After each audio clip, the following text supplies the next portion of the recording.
Joe, on vous retrouve à nouveau consultant sur ce Roland-Garros. J'imagine que ça permet de garder une excitation à l'approche de Roland-Garros. Est-ce que c'est si différent que par le passé? En fait, c'est pas si différent. Honnêtement, en tant que joueur, évidemment, je vivais ce moment-là avec excitation, avec une grande attente. Et en tant que consultant aujourd'hui pour Prime, de la même manière, j'attends ce moment-là. C'est un moment particulier pour le tennis français, pour la fédération et pour tous les gens qui adorent le tennis ici en France. On espère que ça va être une quinzaine mémorable comme ça a pu l'être l'année dernière, je pense, avec un match fantastique en finale et plein de beaux matchs, Loïs Boisson, la révélation. Et je pense que cette année, on a aussi énormément de choses à attendre de ce tournoi. On attend tous de voir comment vont se comporter les meilleurs joueurs du monde, comment vont se comporter les Français. Voilà. Et donc, moi, je suis hyper excité à l'idée de commencer cette quinzaine. Alors, ce Roland-Garros, c'est le dernier de Gaël Monfils. Hier, vous avez participé à la soirée Gaël and Friends. C'était du kiff ou est-ce qu'il y avait un pincement au cœur? Honnêtement, c'était évidemment du kiff, mais c'était aussi pour nous une façon de se dire que la page est tournée. Alors pas un pincement au cœur, mais plutôt quelque chose d'assez positif, se dire voilà, on est arrivé au bout et maintenant on va tous regarder le tennis de l'extérieur et ça va être aussi sympa de pouvoir confronter nos avis et pouvoir se voir un peu plus.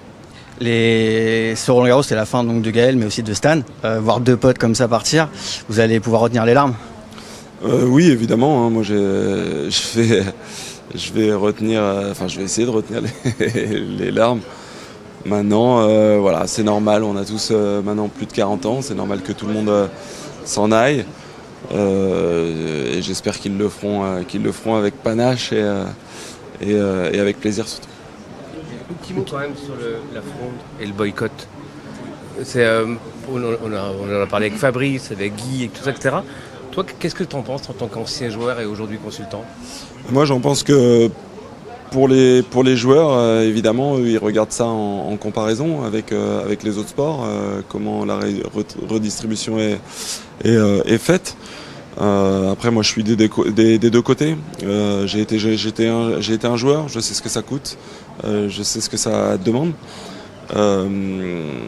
Effectivement, aujourd'hui, on ne peut pas dire qu'il soit à plaindre, évidemment, sur une rémunération, puisque on est tous très bien. Enfin, moi, j'ai été très bien payé, parce que j'étais un bon joueur. D'autres joueurs ont été très, très bien payés. Mais eux, ils sont dans la comparaison. Et de ça, il faut voir justement où ils veulent aller. Est-ce qu'ils veulent juste aller à la table des discussions pour augmenter un petit peu? Est-ce qu'ils veulent augmenter beaucoup? Et ça, moi, je suis pas dans les discussions, donc je sais pas trop. Mais effectivement, il y a une réalité économique du côté des organisateurs, du côté des tournois. Moi, j'y suis de ce côté-là. Et il y a une réalité évidemment du côté des joueurs. Et le tout, c'est d'arriver à aller sur la table des discussions et de faire en sorte que tout le monde soit content. Donc l'histoire, c'est pas de savoir est-ce que les joueurs ils sont gourmands ou pas, c'est est-ce que tout le monde est content avec ce qui se passe. En tant que joueur, meilleur souvenir à Roland-Garros, je crois que un des très bons souvenirs que j'ai, parce que j'en ai tellement en fait, c'est on est avec Gilles, on est quelques temps avant Roland-Garros, le terrain n'est pas fait sur le central de Philippe Chatrier. Et nous, on avait l'habitude d'aller avec Gilles, ça nous inspirait d'aller en haut du Philippe Chatrier, discuter en haut. Et on se disait, t'imagines, là, t'es en bas, tu joues contre Marat Safin, le stade, il est plein.